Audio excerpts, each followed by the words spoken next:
चलिए question number 86 देखते हैं क्या है। यदि n एक प्राकृतिक संख्या हो तथा 10 की पावर n-1 के अंकों का योग 4707 हो तो n का मान बताओ भैया कितना है। ठीक है, चलिए n यहां पर कैसा नंबर है, n एक नेचुरल नंबर है, n एक नेचुरल नंबर है। 10 की पावर n-1 बराबर क्या दे रखा है 4707, यानी 10 की पावर n-1 के अंकों का जो योग दे रखा है वो 4707 दे रखा है। अब आप में यहां पर एक बात बताओ, जो 4707 है ये हमेशा डिविजिबल होगा कि नहीं होगा 10 की पावर n-1 से, होगा कि नहीं होगा, यही तो हमें देखना है। यही हमें देखना है कि 4707 जो है क्या 10 की पावर n-1 से डिविजिबल है कि नहीं है। ठीक है, चलिए देखते हैं। यदि हम n बराबर n कैसा नंबर है, एक नेचुरल नंबर है, तो n बराबर 1 रखे हम देख ले रहे हैं। यदि n का मान 1 रखे हम देखते हैं, यानी 10 की पावर 1-1 बराबर 4707। ठीक है, तो ये कितना हो जाएगा 9, और 9 बराबर 4707। यहां से बेटा निकल के आएगा 9 पंजे 45, ठीक है, और 9 दूनी 18 और 9 तिया 27। ठीक है, 523 इस सवाल का आंसर होगा, ऑप्शन नंबर बी करेक्ट। ठीक है, समझ में आ गया सब बच्चों के। देखिएगा इसमें क्या है, अच्छा सवाल है ये। यदि n एक प्राकृतिक संख्या हो तथा 10 की पावर n-1 के अंकों का योग 4707 हो तो n का मान क्या होगा ये आपको बताना है। और n कैसा नंबर है, एक नेचुरल नंबर है। अब आप में एक बात बताओ, जो यहाँ पर 4707 है ये हमेशा डिविजिबल होगा 10 की पावर n-1 से, होगा कि नहीं होगा, बोलो भैया यस या नो। बिल्कुल ठीक है, तो यहां पर हमने मान लिया है कि n बराबर 1 रखने पर, तो n बराबर जब 1 रखा यानी 10 की पावर 1-1 रख दिया तो ये कितना यहां से प्राप्त होगा 9 से ये नंबर डिविजिबल है कि नहीं हमें देखना रहेगा। बिल्कुल यहां पर डिविजिबल है, यानी 523 बार जाएगा, तो इसका आंसर कितना आएगा 523। ठीक है, चलिए question number next.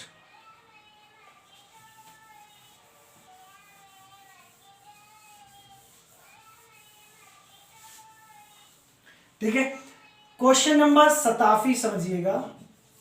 Question number 87 है,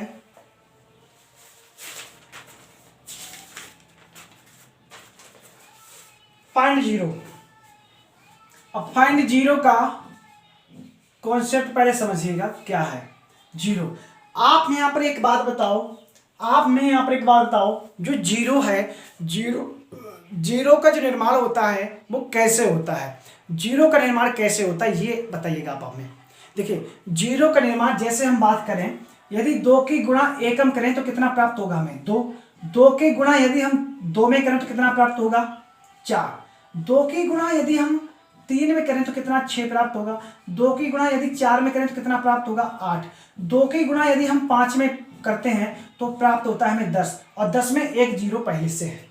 ठीक है, तो आप में एक बात बताओ, अब यहां पर प्राप्त हुआ आपको जीरो प्राप्त हुआ, कब प्राप्त हुआ आपको जीरो, यानी कि जब हमने 2 की गुणा 5 में की है तब आपको जीरो प्राप्त हुआ। 2 की गुणा 5 में किया तब आपको क्या प्राप्त हुआ, जीरो प्राप्त हुआ। यानी जब तक जो है समीकरण में 2 और 5 नहीं आएंगे तब तक जीरो प्राप्त नहीं कर सकते हैं, 2 और 5 का आना जरूरी है, 2 और 5 का आना जरूरी है, तभी हम जीरो फाइंड कर सकते हैं, अब जैसे हमें यहां पर एक बात बताओ, यदि एक सवाल हम यहां पर ले गए हैं, जैसे हम बात करें 1 गुणा 2 गुणा 3 गुणा 4 गुणा 6 गुणा 7 गुणा 8 गुणा 9, आप में इसमें जीरो बताओ कितने हैं, तब तक हम निकाल लें। आप में इसमें जीरो बताइएगा फटाफट कमेंट करके, कितने जीरो हैं, चलिए बताइएगा इसमें कितने जीरो हैं फटाफट। तो देखिएगा इसमें कितने जीरो हैं, इसमें एक भी जीरो नहीं है, इसमें एक भी जीरो नहीं है। क्यों जीरो नहीं है? क्योंकि भैया इसमें दो तो आया है, दो तो आया है, दो तो आया है, लेकिन कहीं पर भी 5 नहीं आया है, कहीं पर भी 5 नहीं आया है। और हमने आपको क्या बताया है, 2 और 5 का आना बहुत जरूरी है। जब तक 2 और 5 नहीं आएंगे तब तक जो है जीरो हम फाइंड नहीं कर सकते हैं। ठीक है, ये चीज आपको अच्छे से समझ लेनी है। ठीक है, ये चीज आपको अच्छे से समझ लेनी है। ठीक है, जैसे हम एक और यहां पर सवाल लेते हैं, 1 गुणा 2 गुणा 3 गुणा 4 गुणा 5 गुणा 6 गुणा 7 गुणा 8 गुणा 9 गुणा 10। ठीक है, अब आप में इसमें बताओ कितने जीरो हैं, आप में इसमें बताओ कितने जीरो हैं। एक से लेके अगर हम 10 तक की संख्या को आपस में मल्टीपल करें तो कितने जीरो प्राप्त होंगे, में कितने जीरो प्राप्त होंगे। तो समझिएगा भैया, यहां पर जैसे देखिएगा 2 कितनी बार आया हुआ है, एक बार यहां पर आया है, यहां पर 2 बार आया हुआ है, यहां पर 1 बार आया हुआ है, और यहां पर कितनी बार आया हुआ है, 3 बार आया हुआ है। ठीक है, 3 बार आया हुआ है। तो 5 कितनी बार आया हुआ है ये भी हम काउंट कर लेते हैं। 5 यहां पर है और 1 5 यहां पर है। ठीक है, 2 यहां पर भी आया हुआ है। ठीक है, तो इसमें जो है 5 कितनी बार आया हुआ है, 5 आया हुआ है 2 बार, और 2 कितनी बार आया हुआ है, 1 2 3 3 1 4 3 7 1 8 बार 2 आया हुआ है। तो इसका मतलब है अब इसमें जीरो की संख्या आप कैसे बताएंगे, अब इसमें आप जीरो की संख्या कैसे प्राप्त करेंगे। तो समझिएगा, यहां पर भी एक कॉन्सेप्ट आपको सीखने को मिलेगा कि देखिएगा, जिसकी पावर कम हो, जिसकी पावर कम हो, कहने का तात्पर्य यह है जो कम बार आया हो उतने ही जीरो होंगे। 2 और 5 में जो कम बार आया हो उतने ही जीरो होंगे, उतने ही जीरो होंगे। अब यहां पर 2 तो बहुत बार आया हुआ है, 2 तो बहुत बार आया हुआ है, लेकिन 5 कितनी बार आया हुआ है, 5 कितनी बार आया हुआ है, 5 2 ही बार आया हुआ है। तो जीरो की संख्या कितनी होगी, 2 होगी। ठीक है, इसका शॉर्ट ट्रिक क्या है, शॉर्ट ट्रिक समझिएगा। लास्ट टर्म कितना है, 10 है, तो 10 को आप जो है 5 से विभाजित करिएगा, कितना प्राप्त होगा, 2 प्राप्त होगा। यानी कि जब आप 1 से लेकर 10 तक की संख्याओं को आपस में गुणा करेंगे तो जीरो कितने प्राप्त होंगे, आपको 2 प्राप्त होंगे। ये बात आपको समझ में आ पा रही है अच्छे से, ये बात आपको समझ में आ पा रही है। अभी यहां पर और सवाल कराते हैं आप, जिससे आप लोगों का ये कॉन्सेप्ट पूरा दिमाग में एकदम फिक्स हो जाए। समझिएगा, जैसे कि एक सवाल हम लेते हैं, 1 से लेकर के 100 तक, 1 गुणा 2 गुणा 3 गुणा 4 गुणा dot dot dot dot dot गुणा 100 तक। आप इसमें आपस में जब गुणा करेंगे तो दाईं तरफ कितने जीरो प्राप्त होंगे, दाईं तरफ कितने जीरो प्राप्त होंगे, या आपस में गुणा करें तो कितने जीरो प्राप्त होंगे। आपसे दाईं तरफ बोल भी सकता है क्वेश्चन में और नहीं भी बोल सकता है, लेकिन आपको जीरो दाईं तरफ से ही निकालना है। ठीक है, बीच पे कोई जीरो नहीं काउंट कर लेना है। ठीक है, अब इसमें हमने डायरेक्ट शॉर्टकट आपको क्या बताया है, लास्ट टर्म इसमें 100 है, तो आप जो है 100 को 5 से डिवाइड करिएगा, और तब तक डिवाइड करिएगा जब तक अंश जो है हर से छोटा ना हो जाए। ठीक है, 5 दूनी 10 20 आया है, 5 से डिवाइड करिएगा 4 आया। अब देखिएगा 5 से 4 जो है 5 से विभाजित नहीं होगा, बस यहाँ पर कहानी खत्म हो गई, यानी कि 24 जीरो आ जाएंगे। आंसर कितना आएगा, 24। ये चीज आपको समझ में आ पा रही है। एक और क्वेश्चन लेते हैं, 1 गुणा 2 गुणा 3 गुणा डॉट डॉट डॉट 500 तक कितने जीरो हैं। तो आप 500 को 5 से डिवाइड करिएगा कितनी बार, 100 बार। 100 को आप तब तक डिवाइड करें जब तक 5 से कोई अंश छोटा ना हो जाए। ठीक है, ये सवाल का आंसर होगा 124। ठीक है, 124। देखिए कहां तक आपको दिखाई दे रहा है, चलिए ठीक है, बहुत अच्छे, सही है। ये चीज आपको समझ में आ पा रही है जो हम आपको समझाना चाहते हैं। ठीक है, अब जैसे हम आपसे पूछें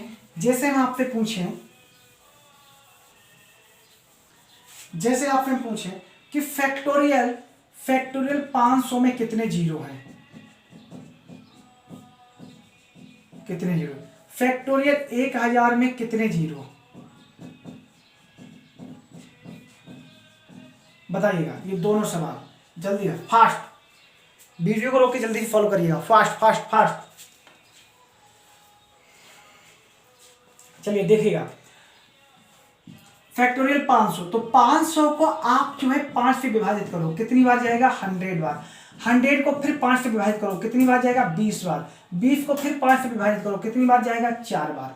आंसर कितना आएगा? 100 ये, 20 ये, 4 ये, कितना हो जाएगा? 124। ये चीज आपको समझ में आ पा रही है अच्छे से? इसके बाद दूसरा सवाल, फैक्टोरियल 1000, 1000 को आप 5 से विभाजित करिएगा, कितनी बार जाएगा? 5 दूनी 10, 200 बार। फिर 200 को 5 से विभाजित करो, कितनी बार जाएगा? 40 बार। 5 को फिर 40 से विभाजित करो, 40 को फिर 5 से विभाजित करो, कितनी बार जाएगा? 8 बार। और 8 को 5 से विभाजित करो, कितनी बार जाएगा? 1 बार। ये आंसर कितना आ जाएगा? 240 और कितना हो जाएगा? 49। ठीक है, 249 जीरो प्राप्त होंगे। ये है प्रॉपर कॉन्सेप्ट, ये है प्रॉपर कंसेप्ट। ये उम्मीद करता हूँ आप लोगों को अच्छे समझ में आया होगा। ठीक है, आया हो तो वीडियो को फटाफट लाइक कर दीजिएगा और ज़्यादा से ज़्यादा आप लोग वीडियो को शेयर करिएगा, ज़्यादा से ज़्यादा लोगों को इस वीडियो का जो है फायदा मिल सके। ठीक है, ज़्यादा से ज़्यादा आप लोग शेयर करो फटाफट। क्वेश्चन नंबर कितना हो गया? 88 नंबर देखिएगा, भाग की एक प्रक्रिया में 88 नंबर क्वेश्चन, 88 नंबर क्वेश्चन है, भाग की एक क्रिया में, भाग की एक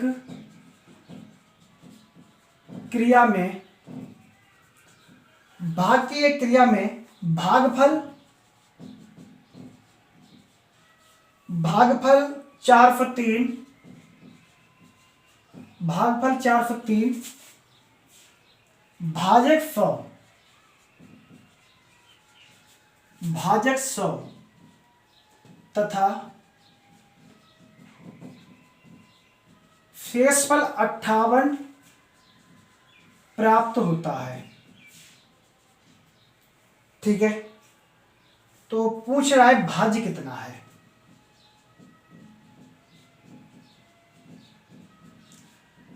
भाज्य कितना है समझिएगा। अब यहां पर एक कॉन्सेप्ट आपको समझा दें, एक कॉन्सेप्ट आपको समझा दें, एक कॉन्सेप्ट समझा दें, समझिएगा। जैसे कि हम बात करें, यदि हम 4 का भाग 7 में दें तो कितनी बार जाएगा? 1 बार जाएगा। कितना प्राप्त होगा? 3। ये 3 क्या है?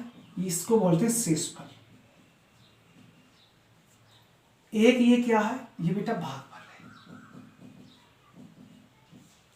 7 क्या है? ये भाज्य है। 4 क्या है? ये भाजक है। ठीक है, अब 1 सेकंड के लिए हम जो है भाज्य को यहां पर x मान ले रहे हैं। अब आपसे पूछे x का मान बताओ कितना है, यानी कि भाज्य कितना है, तो आप कैसे बताएंगे? आप कहेंगे सर इसमें 4 का, यानी कि 4 का गुणा 1 में कर दीजिएगा और 3 जोड़ दीजिएगा, भाज्य प्राप्त हो जाएगा। इसमें कौन सी बात है? यानी कि 4 का गुणा यदि हम 1 में कर दें और 3 इसमें हम जोड़ दें तो कितना प्राप्त होगा? हमें 7 प्राप्त होगा। और 7 यहां पर अभी लिखा था, यानी भाज्य कितना निकल के आएगा? 7 निकल के आएगा। तो यहां पर एक सूत्र का निर्माण होता है, यानी कि भाज्य बराबर होता है, आपने 4 क्या है? भाजक है, तो भाजक गुणा भागफल प्लस शेषफल। इसको आप लोग जो है नोट कर लीजिएगा, इसको आप लोग नोट कर लीजिएगा, अभी इसकी जरूरत पड़ेगी। यानी भाज्य बराबर क्या होता है? भाजक गुणा भागफल प्लस शेषफल। ठीक है, ये चीज आपको समझ में आ पा रही है अच्छे से? ठीक है, चलिए अब देखिएगा, यहां से एक और सूत्र बनता है, भाजक बराबर क्या होता है? भाजक बराबर, यदि हम बात करें भाजक बराबर, जैसे हम, अब इसमें भाजक क्या है? भाजक इसमें 4 है। अब यहां पर भाज्य हम 7 रख दे रहे हैं और इसको मान ले रहे हैं x, यानी x का हम अगर भाग दे रहे हैं 1 बार तो रिमाइंडर जो है, रिमाइंडर जो बच रहा है वो बच रहा है 3। तो भाजक बताइएगा कितना है? तो आप में यहां पर एक बात बताओ, यदि हम भाज्य में से, यानी कि 7 में से 3 को घटा दें और 1 से भाग दे दें तो हमें कितना प्राप्त होगा 4, और x का मान निकल के आएगा 4, यानी भाजक कितना आ जाएगा 4। तो यहाँ पे एक सूत्र का निर्माण होता है, भाजक बराबर होता है भाज्य माइनस शेषफल बटे भागफल। ये चीज आपको समझ में आ पा रही है? दो सूत्र का निर्माण यहां पर हो गया है। अब आप इन दोनों को अच्छे से नोट कर लीजिएगा, सब लोग नोट कर लीजिएगा इसको। जिनको पता है उनको बहुत अच्छी बात है, और जिनको नहीं पता वो इस बात को पता करने का प्रयास करें। ये हमने प्रॉपर कंसेप्ट यहाँ पर समझा दिया है। अब आप इन दोनों सूत्र को नोट कर लीजिएगा और इनको याद कर लीजिएगा। एग्जाम में इस टाइप का क्वेश्चन अभी भी पूछा जाता है, ठीक है। चलिए अब इस क्वेश्चन को जो है सॉल्व करते हैं।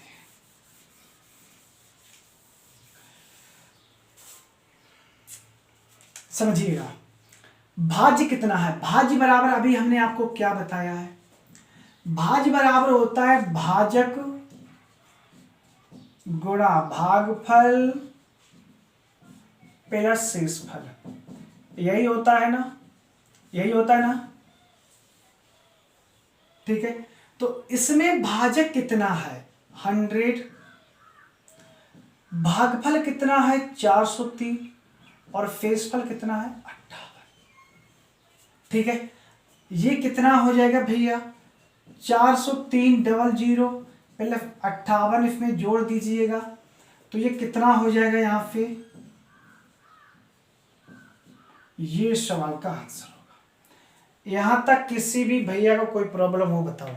सबको अच्छे समझ में आ गया, ठीक है। अब क्वेश्चन नंबर नेक्स्ट,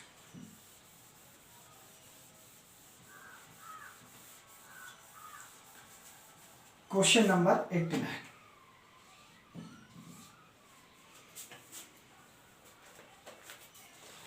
अड़तालीस को किस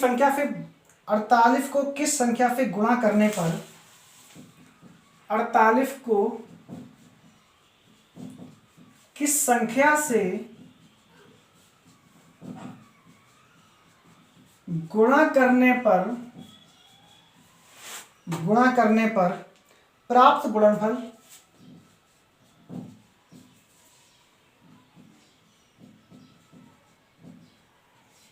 प्राप्त गुणनफल 173 तथा 240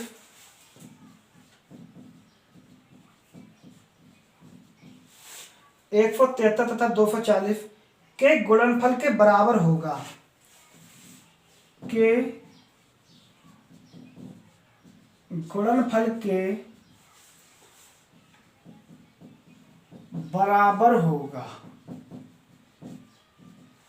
ऑप्शन दे रखे हैं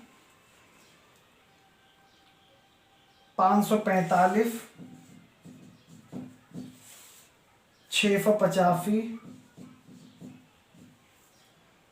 865, 495, ये ऑप्शन है, ठीक है। ये है प्रॉपर सवाल, समझिएगा। 48 को किस संख्या से गुणा करने पर प्राप्त गुणनफल 173 तथा 240 के गुणनफल के बराबर होगा, ठीक है। मान लीजिए कि हमने 48 में x से गुणा करा दिया, ठीक है। प्राप्त जो है गुणनफल 173 तथा 240 के गुणनफल के बराबर है, ठीक है। अब यहां से हमें एक बात बताओ, ये 24 काट दीजिएगा, 24 दूनी 48 और 24 एकम 24, 2 पंजे 10, ठीक है। x बराबर कितना आ जाएगा 5 तिया 15, 5 सत्ते 35 और 1 36 फिर 6, 865, 865 यानी कि ऑप्शन नंबर सी इस सवाल का सही जवाब होगा, ठीक है। ऑप्शन नंबर सी इस सवाल का सही जवाब होगा। वीडियो चल रहा है ना, ठीक है, डर रहता कहीं बंद ना हो जाए, ठीक है। तो ये चीज है, समझ में आ गया प्रॉपर सवाल क्या है। 48 को किस संख्या से गुणा करने पर प्राप्त गुणनफल 173 तथा 240 के गुणनफल के बराबर होगा। तो हमने मान लिया कि 48 में मान लीजिए हमने x का गुणा कर दिया है, तो इस 48 गुणा x बराबर किसके होगा 173 इंटू 240 के। तो x का मान कितना निकल के आएगा यहां से 865। ठीक है, ये सवाल का आंसर होगा। अब जो है क्वेश्चन नंबर 90, फटाफट देखते हैं।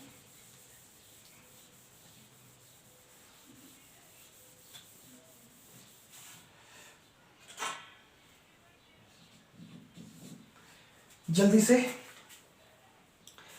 34 28 में से कौन सी न्यूनतम संख्या 34 28 में से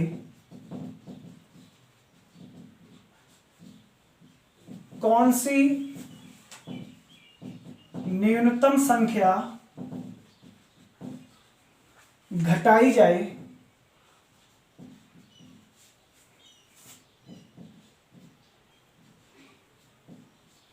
कौन सी न्यूनतम संख्या घटाई जाए प्राप्त संख्या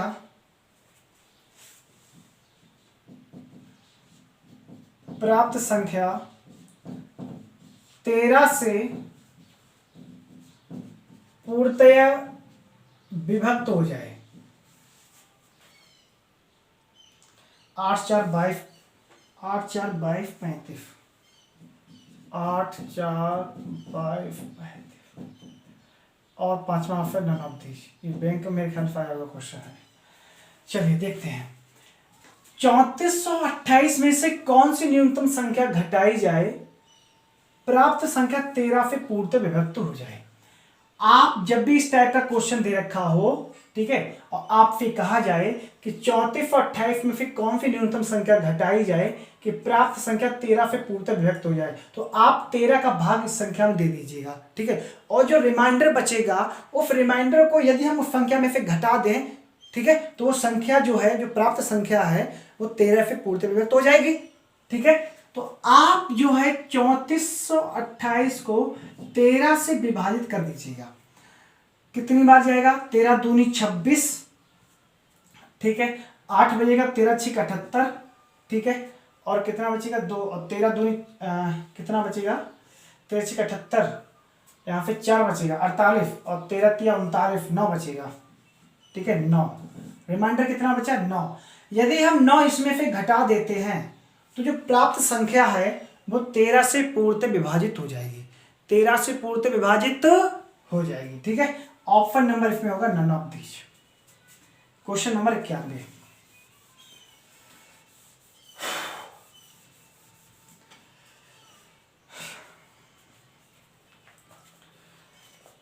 किसी संख्या को 136 से भाग देने पर 91 नंबर सवाल है। अच्छा सवाल है और कई बार ये एग्जाम में इस टाइप के क्वेश्चन पूछे भी जाते हैं। ठीक है, किसी संख्या को 136 से किसी संख्या को 136 से भाग देने पर शेषफल 36 प्राप्त होता है।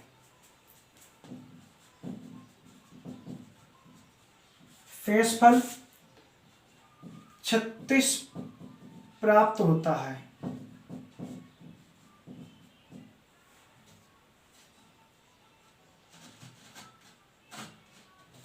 छत्तीस प्राप्त होता है, तो 36 प्राप्त होता है, तो उसी संख्या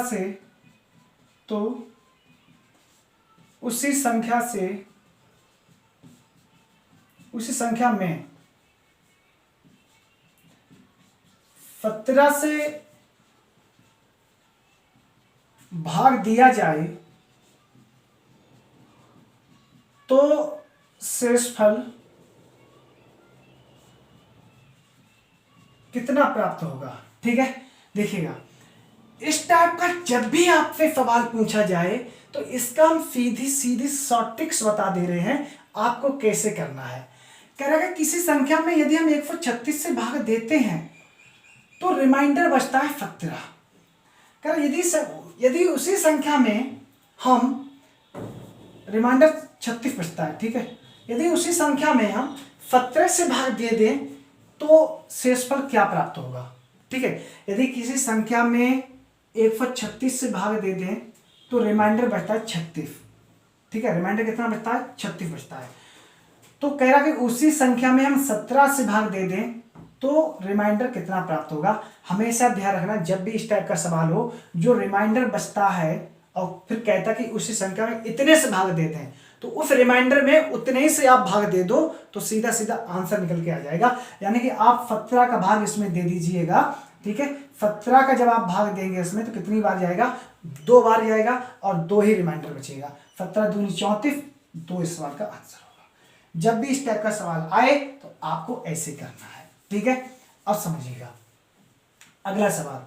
अगला सवाल क्या है, 92 नंबर। किसी संख्या को 156 से भाग देने पर, कह रहा किसी संख्या को 156 से यदि हम भाग देते हैं, 156 से भाग देते हैं तो शेषफल 29 प्राप्त होता है, शेषफल 29 प्राप्त होता है, ठीक है। उसी संख्या में यदि हम 17 से भाग दें, यही सवाल है नहीं, उसी संख्या में यदि 13 से भाग दें, 13 से हम भाग दें तो रिमाइंडर कितना बचेगा। तो किसी संख्या में यदि हम 156 से भाग देते हैं तो रिमाइंडर बचता है 29, और 29 में आप 13 से भाग दे दीजिएगा। अभी हमने आपको बताया था 13 दूनी 26, कितना बचेगा 3, इस सवाल का आंसर होगा, ठीक है। अगला सवाल, किसी संख्या में 195 से भाग देने पर, किसी संख्या में 195 जब आप भाग देते हैं, जब आप भाग देते हैं तो रिमाइंडर बचता है 45। तो रिमाइंडर कितना बचता है भैया, 45 बचता है, ठीक है। तो उसी संख्या में यदि कह रहा है कि हम 15 से भाग दें तो रिमाइंडर क्या बचेगा, 15 से भाग दें तो रिमाइंडर कितना बचेगा। तो आप जो है एक काम करिएगा, यहाँ पर किसी संख्या में 195 से जब आप भाग देते हैं तो 45 प्राप्त होता है, और 45 में जब आप 15 से भाग देंगे तो आपको कितना प्राप्त होगा, 2 प्राप्त होगा, ठीक है। 15 से 45, 2 बचेगा, 2 सवाल का आंसर होगा। फटाफट जो है यहाँ कहाँ तक ये हो गया, 91, 92, 93 तक हो गया है ना, ठीक है। चलो ठीक है,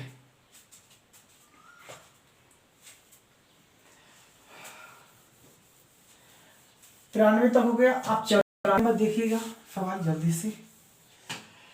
94 नंबर सवाल, 4000 में से छोटी छोटी संख्या घटाई जाए कि बची हुई संख्या 19 से पूर्णतः व्यक्त हो जाए। 4000 में से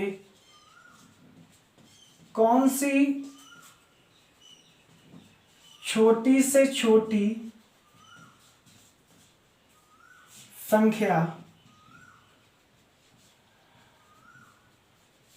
घटाई जाए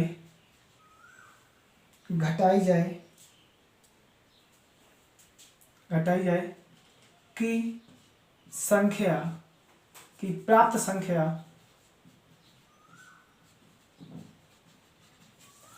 19 से पूर्णतया विभक्त हो जाए। ऑप्शन है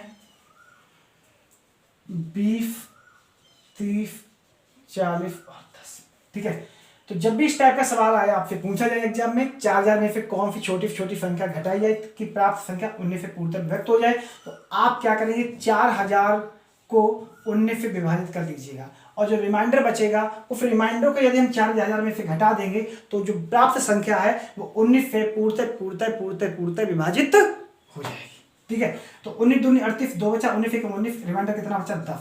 यदि हम 10 इसमें से घटा दे रहे हैं, जैसे मान लीजिएगा 3990 बचेगा ना, और 3990 को यदि 19 से भाग दें तो रिमाइंडर 0 बचेगा, ठीक है। यानी कि पूर्णतः वो संख्या विभक्त हो जाएगी। ऑप्शन नंबर डी सवाल का करेक्ट आंसर है, ठीक है। चलिए क्वेश्चन नंबर 95।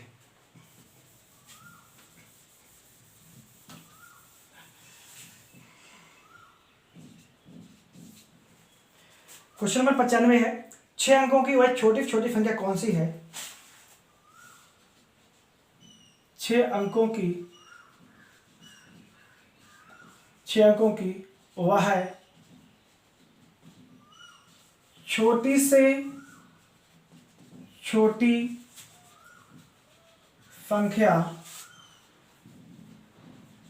कौन सी है, छोटी छोटी संख्या कौन सी है जो 111 से पूर्णतः व्यक्त हो जाए, जो 111 से पूर्णतया विभक्त हो जाए, ठीक है। ऑप्शन है 1111, ठीक है। नेक्स्ट ऑप्शन है 10011, ठीक है। नेक्स्ट ऑप्शन है 1000011। Next option none of this. ठीक है, समझिएगा। जब भी इस टाइप का आपसे सवाल पूछा जाए 6 अंकों की भाई छोटी छोटी संख्या कौन सी है जो 111 से पूर्णतः विभक्त हो जाए, तो 6 अंकों की सबसे छोटी संख्या कौन सी होती है? 100,000 ये होती है। इसको आप 111 से अगर भाग देंगे, ऐसे दीजिएगा,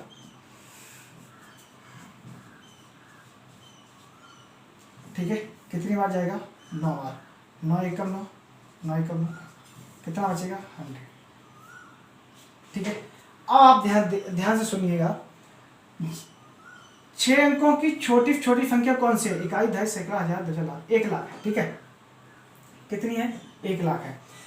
तो आप जो है कह रहा कि जो 11 से पूर्णतः विभक्त हो जाए 111 से, ठीक है, 111 और 100 का यानी कि भाजक और रिमाइंडर का जो डिफरेंस है वो हमेशा जो है आप इसमें जोड़ दीजिएगा, वही इस सवाल का आंसर होगा। ठीक है, जैसे कि हम बात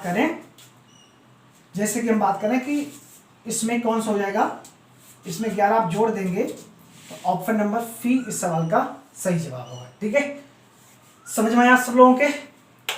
चलिए तो फिर